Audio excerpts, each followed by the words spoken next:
Hello मित्रों, स्वागत है आप सभी का। तो आज हम शुरू करने जा रहे हैं सेमेस्टर 3 की इकाई 5। जिसका विषय फ्रांस की राजनीति व्यवस्था है। इस इकाई में आपकी पुस्तक राजनीति व्यवस्था से बहुत महत्वपूर्ण माना जाता है। अब जरा ध्यान से सुनिए, यह इकाई पूरी तरह से फ्रांस की शासन प्रणाली पर आधारित है, जिसमें हम समझेंगे उसका संविधान, राष्ट्रपति और प्रधानमंत्री की भूमिका और वहाँ लोकतंत्र कैसे चलता है। इससे पहले हम इकाई 2, 3 और को पूरा कर चुके हैं, 4 को भी। अगर आपने वे वीडियोस नहीं देखी है तो सबसे पहले वे जरूर देखना, ताकि यह अध्याय आपको आसानी से समझ में आ सके। यह हमारी इस विषय की 5वीं वीडियो है और इसी के साथ हमारा सेमेस्टर 3 की पूरी राजनीति विज्ञान आज कंप्लीट हो जाएगी। और परीक्षा से ठीक पहले हम आपके लिए लेके आएंगे मैराथन क्लासेस। तो आज इस वीडियो की हम शुरू करने जा रहे हैं इकाई 5 फ्रांस का अध्याय। तो चलिए शुरू करते हैं। अब हम फ्रांस के 1958 के संविधान को आसानी भाषा में समझेंगे। अब जरा ध्यान से सुनिए, इस संविधान को समझने के लिए हमें पहले यह जानना होगा कि इससे पहले फ्रांस की हालत कैसी थी। उस समय फ्रांस में सरकारें बहुत जल्दी बदलती थी। आज एक सरकार बनी और कुछ महीनों बाद वह गिर जाती थी। प्रधानमंत्री बार बार बदले जाते थे, मंत्रिमंडल टिक नहीं पाता था और देश में कोई भी सरकार लंबे समय तक काम नहीं कर पाती थी। अब इसे ऐसे समझते हैं जैसे किसी स्कूल में हर महीने प्रिंसिपल चेंज होता जाए, तो क्या स्कूल सही से चल पाएगा? ना नियम बन पाएंगे, ना ठीक से पढ़ाई हो पाएगी। ठीक यही हाल फ्रांस की सरकार की भी थी। इस स्थिति को कहा जाता है राजनीतिक अस्थिरता। इसी समस्या को खत्म करने के लिए 1958 में नया संविधान बनाया गया। इस संविधान का मुख्य उद्देश्य था सरकार को मजबूत बनाना और उसे स्थिर बनाए रखना।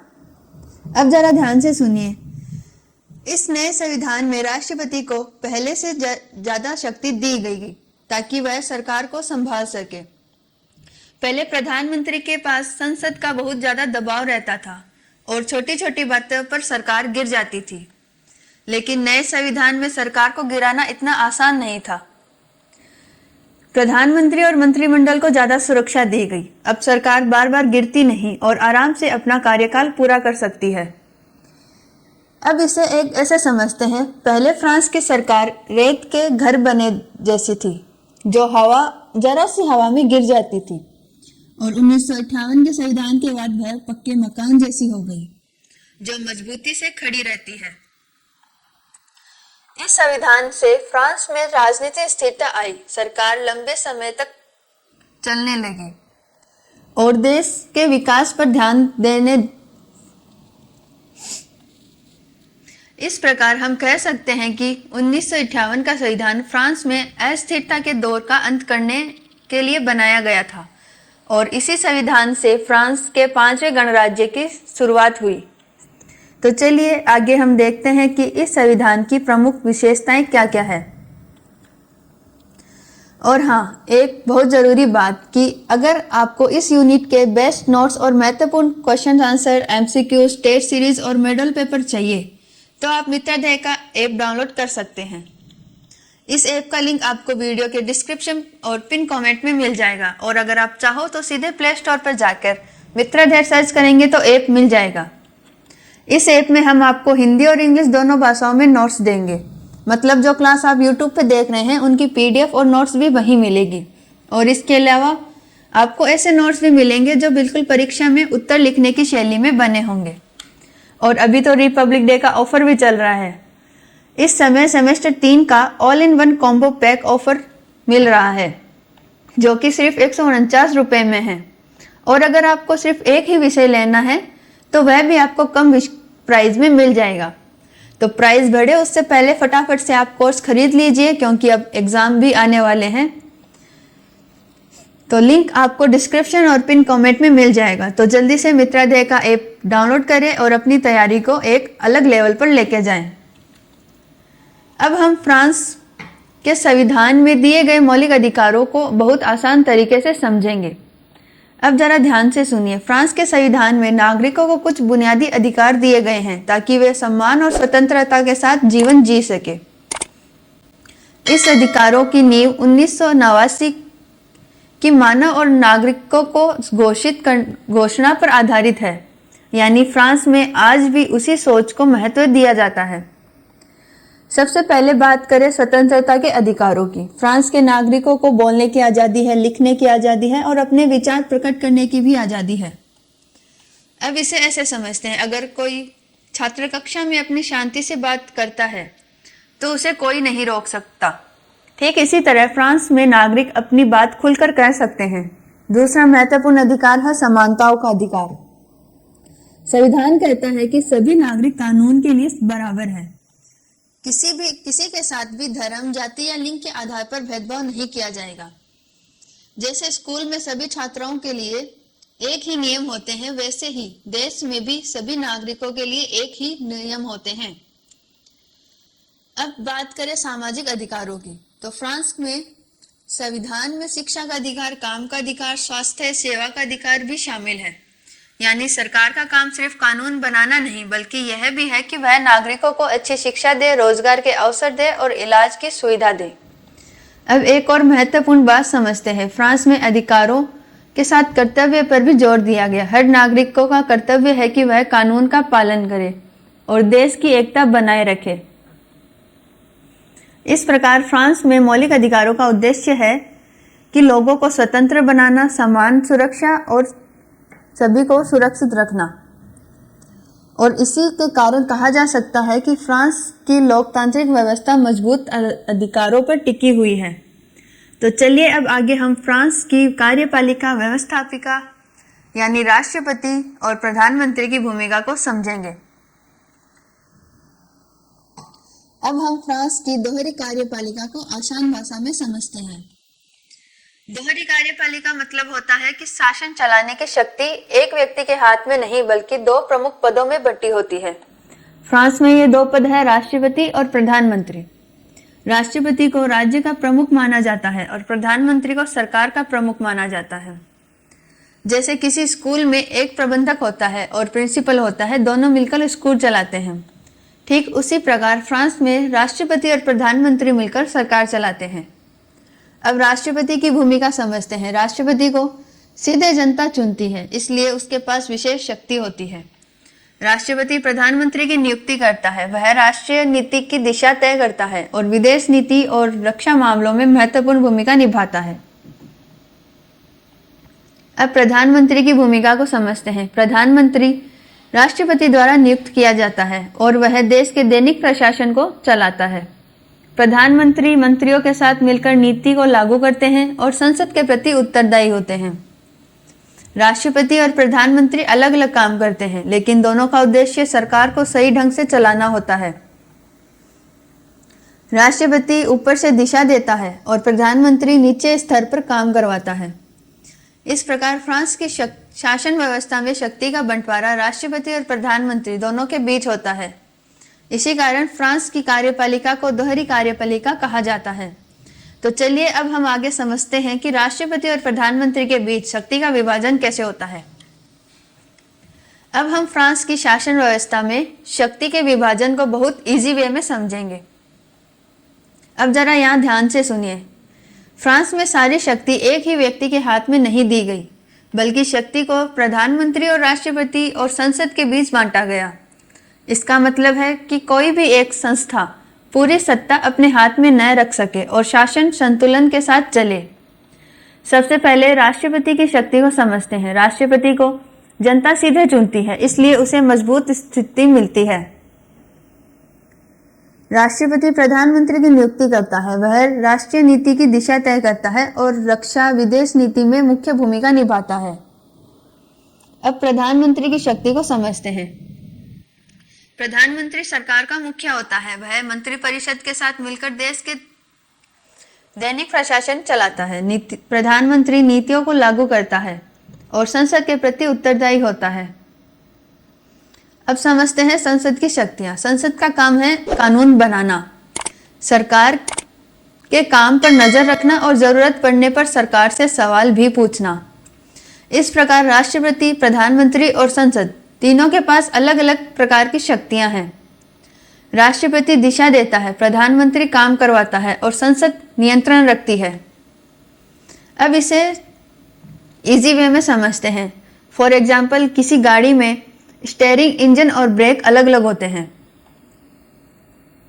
तीनों की अलग अलग भूमिका होती है, लेकिन तीनों मिलकर गाड़ी को सही दिशा में चलाते हैं। ठीक उसी प्रकार फ्रांस में शक्ति का विभाजन इसलिए किया गया ताकि शासन संतुलित रूप से चल सके। इस व्यवस्था से न तो राष्ट्रपति मनमानी कर सकता है, न ही प्रधानमंत्री पूरी शक्ति अपने हाथ में रख सकता है। इस प्रकार फ्रांस की शासन व्यवस्था शक्ति के संतुलन और विभाजन पर आधारित है। अब हम फ्रांस की राजनीति की एक खास स्थिति को समझेंगे, जिसे कहा जाता है सह-अवस्थी। अब जरा ध्यान से सुनिए। सह-अवस्थिति का मतलब होता है कि राष्ट्रपति और प्रधानमंत्री दोनों अलग अलग राजनीतिक दलों से ही है। यानी राष्ट्रपति एक पार्टी का हो और संसद में बहुमत किसी दूसरी पार्टी का हो। ऐसी स्थिति में प्रधानमंत्री भी दूसरी पार्टी से बनता है। अब इसे आसान भाषा में समझते हैं। मान लीजिए कक्षा में मॉनिटर एक समूह से चुना गया और कक्षा की समिति किसी दूसरे समूह की है, तो दोनों को मिलकर कक्षा चलानी पड़ती है। ठीक इसी तरह फ्रांस में राष्ट्रपति और प्रधानमंत्री अलग अलग दलों से होने पर सरकार को मिलकर चलाना पड़ता है। इस स्थिति को राष्ट्रपति की शक्ति कुछ कम हो जाती है और प्रधानमंत्री की भूमिका बहुत ज्यादा महत्वपूर्ण हो जाती है। राष्ट्रपति तब ज्यादातर काम करता है विदेश नीति और रक्षा मामलों में, और प्रधानमंत्री देश के अंदरूनी कामों जैसे प्रशासन और आर्थिक नीति और कानून लागू करने का काम करता है। यानी काम का बंटवारा अपने आप हो जाता है। राष्ट्रपति बाहर की जिम्मेदारी संभालता है और प्रधानमंत्री अंदर की जिम्मेदारियां। अब जरा ध्यान से समझिए। सह-अवस्थिति कोई स्थायी व्यवस्था नहीं है। यह तभी होता है जब राष्ट्रपति और संसद अलग अलग दलों से हो। जब राष्ट्रपति और संसद एक ही दल के हो तो सह-अवस्थिति नहीं होती और उस समय राष्ट्रपति बहुत शक्तिशाली हो जाता है। इस प्रकार सह-अवस्थिति फ्रांस की राजनीति को एक विशेष स्थिति जिसमें सत्ता दो अलग अलग दलों के बीच बंट जाती है, और यही कारण है कि फ्रांस की राजनीति में कभी राष्ट्रपति मजबूत होता है तो कभी प्रधानमंत्री मजबूत होता है। मंत्रिपरिषद का मतलब क्या होता है? प्रधानमंत्री और उसके सभी मंत्री, यही लोग सरकार चलाते हैं। मंत्रिपरिषद का प्रमुख होता है प्रधानमंत्री और सभी मंत्री प्रधानमंत्री के साथ मिलकर देश का प्रशासन संभालते हैं। फ्रांस में मंत्रियों की नियुक्ति राष्ट्रपति करता है, लेकिन यह नियुक्ति प्रधानमंत्री की सलाह से होती है। यानी राष्ट्रपति औपचारिक रूप से मंत्रियों को नियुक्त करता है और प्रधानमंत्री उसका चयन करता है।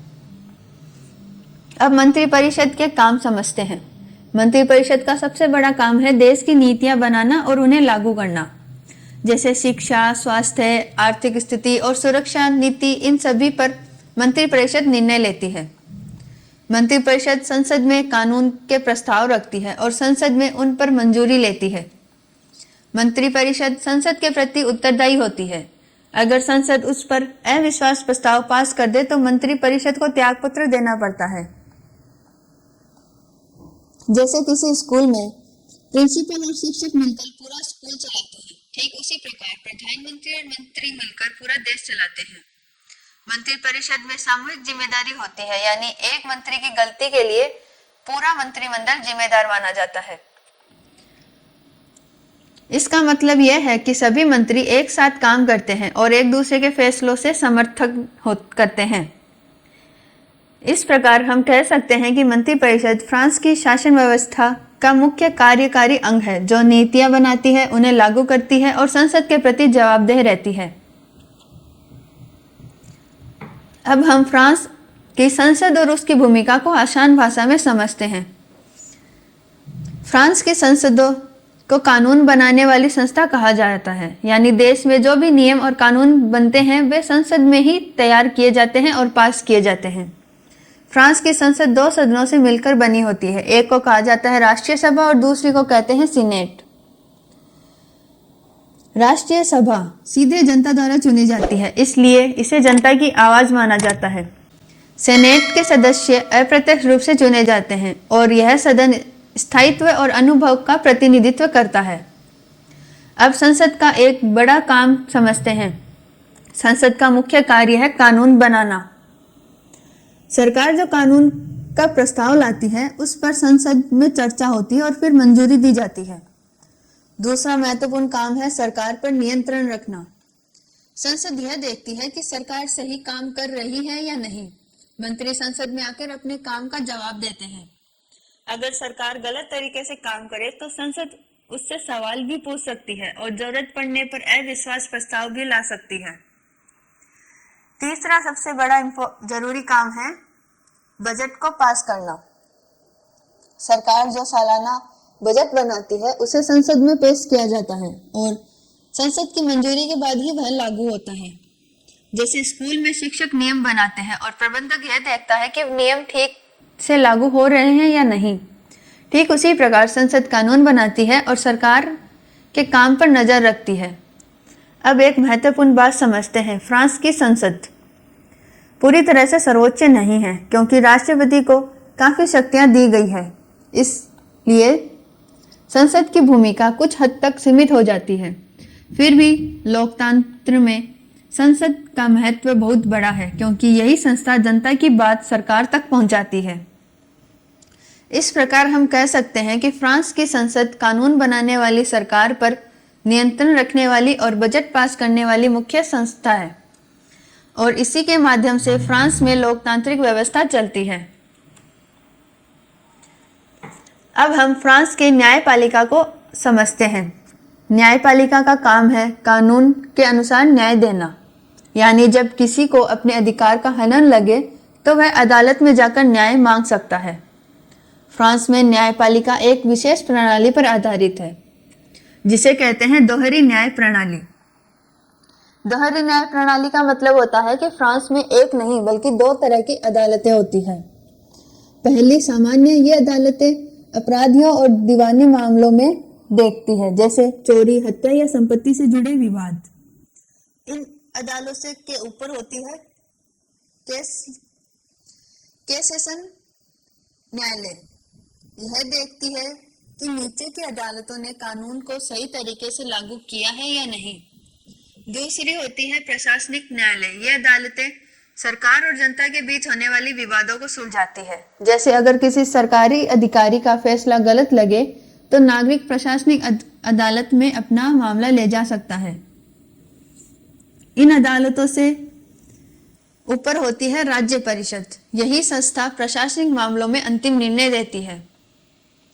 जैसे स्कूल में एक शिक्षक पढ़ाई से जुड़े मामलों को देखता है और दूसरा अनुशासन से जुड़े मामलों को देखता है, ठीक उसी प्रकार फ्रांस में दो तरह की अदालतें होती है, दो तरह के मामलों को देखती है। अब बात करते हैं न्यायिक स्वतंत्रता की।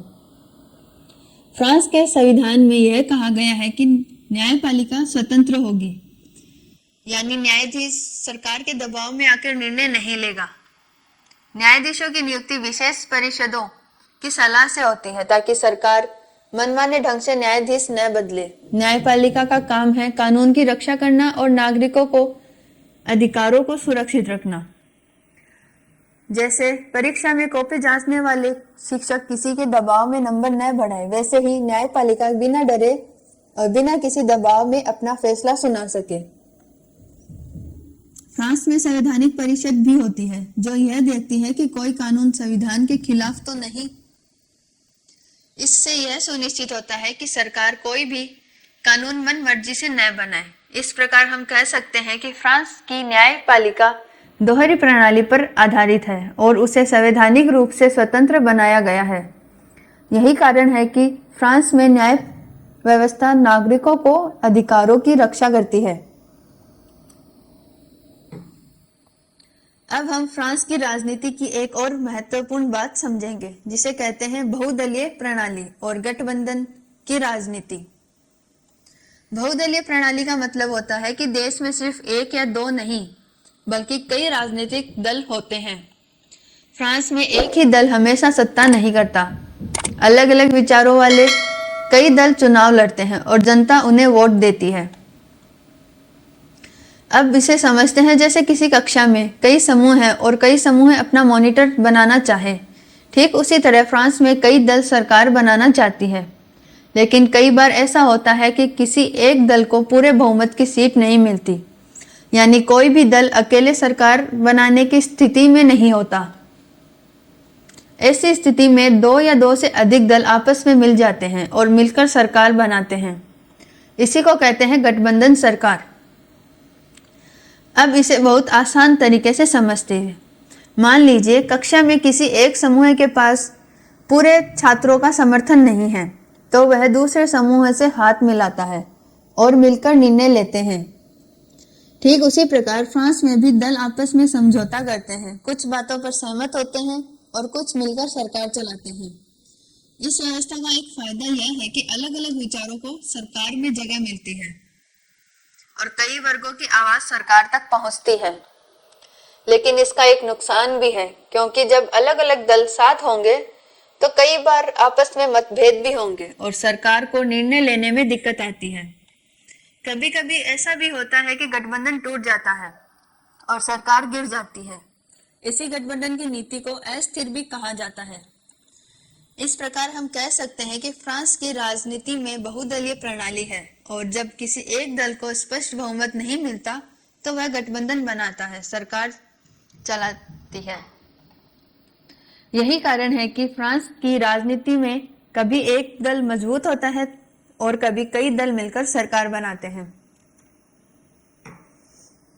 अब हम फ्रांस की शासन व्यवस्था के एक बहुत ही महत्वपूर्ण हिस्से को समझेंगे, जिसे कहा जाता है नौकरशाही, स्थायी प्रशासन और दस्तता। अब जरा ध्यान से सुनिए। नौकरशाही का मतलब होता है कि सरकारी अधिकारी और कर्मचारी दोनों रोजमर्रा की सरकारी काम संभालते हैं, यानी सरकार बदल जाए लेकिन प्रशासन का काम चलता रहता है। फ्रांस में नौकरशाही को बहुत मजबूत बनाया गया है। यहाँ के अधिकारी विशेष प्रशिक्षण लेकर नियुक्त किए जाते हैं, इसलिए उन्हें अपने काम का अच्छा ज्ञान होता है। अब इसे एक उदाहरण से समझते हैं। जैसे स्कूल में प्रिंसिपल बदल सकता है, लेकिन क्लर्क और शिक्षक और कार्यालय का काम लगातार चलता रहता है। ठीक उसी प्रकार फ्रांस में सरकारें बदलती है लेकिन प्रशासन का काम रुकता नहीं। ठीक इसी कारण फ्रांस में प्रशासन को स्थायी प्रशासन कहा जाता है, यानी वह व्यवस्था किसी एक सरकार पर निर्भर नहीं होती। अब बात करते हैं दक्षता की। दक्षता का अर्थ होता है काम को ठीक तरीके से और समय पर करना। फ्रांस की नौकरशाही नीतियों को लागू करने में महत्वपूर्ण भूमिका निभाती है। सरकार जो निर्णय लेती है उसे जमीन पर लागू करने का यही अधिकार अधिकारी का होता है। इन अधिकारियों को कानून, प्रशासन और नीति का पूरा ज्ञान होता है, इसलिए काम अव्यवस्थित नहीं बल्कि योजनाबद्ध तरीके से किया जाता है। अब इसे एक उदाहरण से समझते हैं। अगर कोई डॉक्टर बिना पढ़े इलाज करे तो मरीज ठीक नहीं होगा, लेकिन पढ़ा लिखा डॉक्टर ठीक इलाज करता है और उसी तरह प्रशिक्षित अधिकारी सरकार की योजनाओं को ठीक से लागू कर सकते हैं। इस प्रकार फ्रांस की नौकरशाही शासन को स्थिर बनाए रखती है। सरकार बदलने पर भी काम में रुकावट नहीं आती और प्रशासन अपने काम में दक्ष बना रहता है। इसलिए कहा जा सकता है कि फ्रांस की शासन व्यवस्था में नौकरशाही, स्थायी प्रशासन और दक्षता तीनों का महत्वपूर्ण योगदान है। अब हम फ्रांस की प्रशासनिक व्यवस्था के एक बहुत ही खास पक्ष में पहुंचेंगे और उसको समझेंगे, जिसे कहते हैं ग्रैंड एकोल और प्रशासनिक अभिजात वर्ग। अब जरा ध्यान से सुनिए। फ्रांस में एक बड़े और ऊंचे पद पर काम करने वाले अधिकारी साधारण कॉलेजों से नहीं बल्कि विशेष संस्थाओं से तैयार किए जाते हैं और इन संस्थाओं को ग्रैंड एकोल कहा जाता है। ऐसे उच्च स्तरीय विद्यालय होते हैं जहां बहुत कठिन परीक्षा पास करके छात्रों को प्रवेश मिलता है। अब इसे बहुत आसान भाषा में समझते हैं। जैसे देश में कुछ बहुत बड़े और प्रसिद्ध कॉलेज होते हैं जहां पढ़ना हर किसी के लिए आसान नहीं होता। ठीक उसी प्रकार फ्रांस में ग्रैंड एकोल बहुत चुनिंदा छात्रों के लिए प्रशिक्षण देती है। इन संस्थाओं में छात्रों को प्रशासन, कानून और अर्थव्यवस्था शासन से जुड़ी विशेष शिक्षाएं दी जाती हैं ताकि वे आगे चलकर देश को चलाने में सक्षम बन सके। अब समझते हैं प्रशासनिक अभिजात वर्ग क्या होता है। ग्रैंड एकोल से पढ़े हुए छात्र आगे चलकर उच्च प्रशासनिक अधिकारी बनते हैं। मंत्री, सचिव और राजदूत और बड़े बड़े अधिकारी इन्हीं संस्थाओं से निकलते हैं।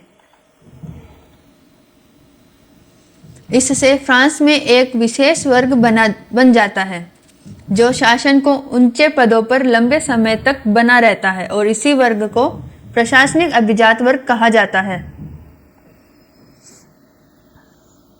फॉर एग्जाम्पल, किसी कंपनी में हमेशा वही लोग मैनेजर बनते हैं जो एक खास कॉलेज में पढ़े हो, जो धीरे धीरे उसी कॉलेज के लोग कंपनी चलाने लगते।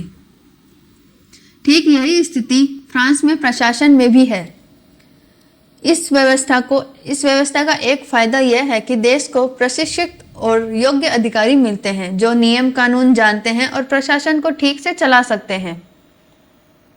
लेकिन इसका एक नुकसान भी है, क्योंकि सत्ता चुनिंदा लोगों के हाथ में सीमित रहेगी और सामान्य लोगों को ऊपर तक पहुंचने का कम मौका मिलेगा। इस प्रकार हम कह सकते हैं कि ग्रैंड एकोल और प्रशासनिक अभिजात वर्ग फ्रांस की शासन व्यवस्था का एक महत्वपूर्ण हिस्सा है। ये व्यवस्थाएं प्रशासन को दक्ष बनाती हैं, लेकिन साथ ही एक विशेष वर्ग भी तैयार करती है जो शासन पर लंबे समय तक प्रभाव रखता है। अब हम फ्रांस की शासन व्यवस्था को एक और महत्वपूर्ण विषय में समझेंगे, जिसे कहा जाता है प्रशासनिक कानून राज्य बनाम नागरिक। अब जरा ध्यान से सुनिए। प्रशासनिक कानून का मतलब होता है वह कानून जो सरकार और नागरिकों के आपसी संबंधों को नियंत्रण में रखता है। यानी सरकार क्या कर रही है और नागरिक क्या कर सकते हैं, इन दोनों के बीच सीमा तय करने का काम प्रशासनिक कानून करता है। जैसे किसी छात्र को शिक्षक ने सजा दे दी। अगर छात्र को लगे कि सजा गलत है तो वह प्रिंसिपल के पास जाकर शिकायत कर सकता है। ठीक उसी प्रकार अगर किसी नागरिक को लगे कि किसी सरकारी अधिकारी ने उसके साथ गलत किया तो वह प्रशासनिक न्यायालय में अपना मामला ले जा सकता है। यहाँ स्थिति होती है, एक तरफ राज्य होता है और दूसरी तरफ नागरिक होता है। इसी को कहा जाता है राज्य बनाम नागरिक। अब समझते हैं इस कानून की जरूरत क्यों पड़ी। क्योंकि सरकार के पास बहुत सी शक्तियां होती है और अगर उस शक्ति पर नियंत्रण न हो तो नागरिक के अधिकार खतरे में पड़ सकते हैं। इसलिए प्रशासनिक कानून सरकार को भी नियमों में बांधता है और नागरिक को न्याय पाने का रास्ता दिखाता है। फ्रांस में इसके लिए प्रशासनिक न्यायालय बनाए गए हैं जहां नागरिक सरकार के फैसलों के खिलाफ अपील कर सकती है। जैसे खेल में रेफरी होता है जो दोनों टीमों पर नजर रखता है, ठीक उसी प्रकार प्रशासनिक न्यायालय राज्य और नागरिक दोनों पर नजर रखता है। इस व्यवस्था का एक फायदा यह है कि सरकार मनमानी नहीं कर सकती और उसे कानून के अनुसार काम करना पड़ता है और नागरिक को भी यह भरोसा होता है कि अगर उसके साथ अन्याय हुआ तो उसे न्याय भी मिल सकता है। इस प्रकार हम कह सकते हैं कि प्रशासनिक कानून राज्य और नागरिक दोनों के बीच संतुलन बनाए रखता है। यही कानून सरकार की शक्ति को सीमित करता है और नागरिकों के अधिकारों की रक्षा करता है।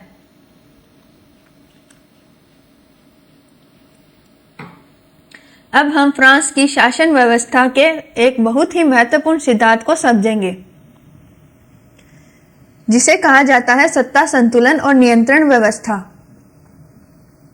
सत्ता संतुलन का मतलब होता है कि देश की सारी शक्ति एक ही संस्था या एक ही व्यक्ति के हाथ में न हो, और नियंत्रण का मतलब होता है कि हर संस्था पर किसी न किसी का नियंत्रण बना रहे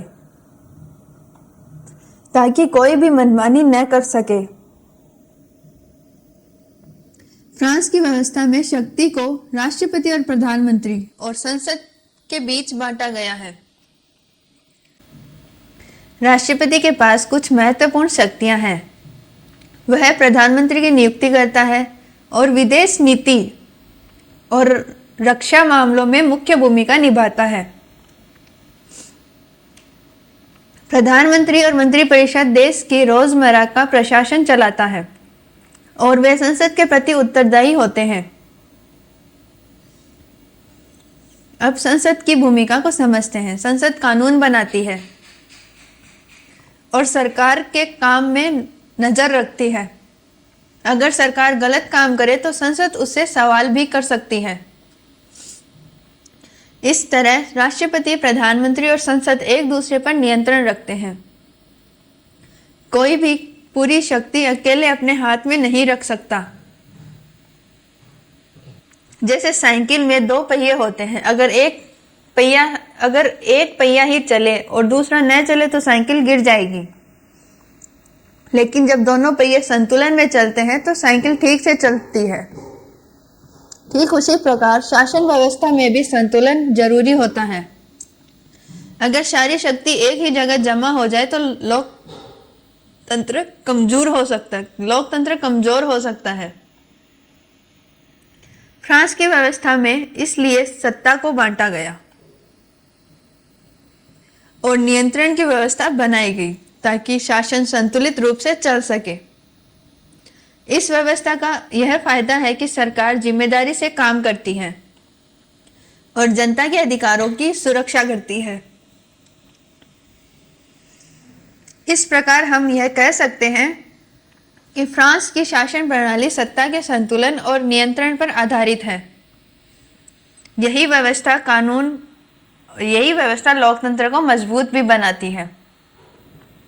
तो चलिए अब हम आगे इस अध्याय के मुख्य बिंदुओं पर पुनरावृत्ति करेंगे। अब जरा ध्यान से सुनिए। इस पूरे अध्याय से हमें यह समझ में आता है कि फ्रांस की शासन व्यवस्था 5वें गणराज्य के संविधान पर आधारित है, जो 1958 में बना था। इस संविधान का मुख्य उद्देश्य था राजनीतिक अस्थिरता को खत्म करना, ताकि सरकार बार बार न गिरे और देश ठीक से चल सके। फ्रांस में नागरिकों को मौलिक अधिकार दिए गए, जैसे बोलने का अधिकार, समानता का अधिकार और सामाजिक अधिकार, ताकि लोग स्वतंत्र और सुरक्षित जीवन जी सके। फ्रांस की कार्यपालिका दो भागों में बांटी हुई, एक तरफ राष्ट्रपति और दूसरी तरफ प्रधानमंत्री। इसी कारण इसे दोहरी कार्यपालिका भी कहा गया। राष्ट्रपति देश का प्रमुख होता है, वह प्रधानमंत्री की नियुक्ति करता है और विदेश नीति और रक्षा के मामलों में मुख्य भूमिका निभाता है। प्रधानमंत्री और मंत्रिपरिषद देश का रोज और प्रशासन चलाते हैं। वे संसद के प्रति उत्तरदायी रहते हैं। कभी कभी ऐसा होता है कि राष्ट्रपति और प्रधानमंत्री अलग अलग दलों के होते हैं और इसी स्थिति को सह अवस्थिति कहा जाता है। इस समय राष्ट्रपति की शक्ति कम और प्रधानमंत्री की भूमिका ज्यादा महत्वपूर्ण हो जाती है। फ्रांस की संसद दो सदनों से बनी होती है, जो है राष्ट्रीय सभा और सेनेट। संसद का काम है कानून बनाना, सरकार से सवाल करना और बजट पास करना। फ्रांस की न्यायपालिका दोहरी प्रणाली पर आधारित है। एक सामान्य न्यायालय और दूसरा है प्रशासनिक न्यायालय। यह व्यवस्था नागरिकों को न्याय दिलाने के लिए होता है। न्यायपालिका को संविधान में स्वतंत्रता दी जाती है और संवैधानिक परिषद यह देखती है कि कोई कानून संविधान के खिलाफ तो नहीं। फ्रांस में बहुदलीय प्रणाली है। कई राजनीतिक दल होते हैं और जब किसी एक दल को बहुमत नहीं मिलता तो गठबंधन बनाकर सरकार चलाई जाती है। फ्रांस की नौकरशाही मजबूत और प्रशिक्षित होती है। सरकार बदलती है लेकिन प्रशासन चलता रहता है। इसी प्रकार इसे स्थायी प्रशासन कहा गया। फ्रांस में ग्रैंड एकोल जैसे विशेष संस्थाएं हैं जहां से ऊंचे अधिकारी तैयार होते हैं और इसे प्रशासनिक अभिजात वर्ग बनता है। प्रशासनिक कानून और राज्य और नागरिक दोनों के बीच संतुलन बनाता है ताकि सरकार मनमानी न कर सके और नागरिकों को न्याय मिल सके। फ्रांस की व्यवस्था में सत्ता को राष्ट्रपति, प्रधानमंत्री और संसद के बीच बांटा गया ताकि कोई भी पूरी शक्ति का अकेले अपने हाथ में न ले। इस प्रकार हम कह सकते हैं कि फ्रांस की राजनीतिक व्यवस्था मजबूत राष्ट्रपति, दोहरी कार्यपालिका, संसद, स्वतंत्र न्यायपालिका और दक्ष प्रशासन पर आधारित है। और यही इस पूरे अध्याय का सरल और पूरा निष्कर्ष है। ऑलराइट मित्रों, आज हमने सेमेस्टर 3 की राजनीति विज्ञान की क्लास अटेंड की और जिस किताब से हमने यह विषय पढ़ा उस किताब का नाम है प्रमुख राजनीतिक व्यवस्थाएं। और आज हमने यूनिट 5 कंप्लीट कर ली। उम्मीद है कि आज की क्लास आपको पसंद आई होगी और समझ आई होगी और यह विषय अब आपके लिए आसान हो गया होगा। अगर आपको इस क्लास के नोट्स, महत्वपूर्ण क्वेश्चन आंसर और बाकी सारे स्टडी मटेरियल चाहिए तो उसके लिए आपको मित्राध्याय का ऐप डाउनलोड करना चाहिए। नोट्स का लिंक आपको वीडियो के डिस्क्रिप्शन और पिन कमेंट में मिल जाएगा। तो जल्दी से ऐप डाउनलोड कीजिए और अपनी तैयारी को मजबूत कीजिए। तो बस इतना ही आज की क्लास के लिए। कल मिलते हैं सेम टाइम सेम जगह। तब तक के लिए जुड़े रहिए आप अपने स्टडी मित्र मित्राध्याय क्लासेस के साथ। धन्यवाद।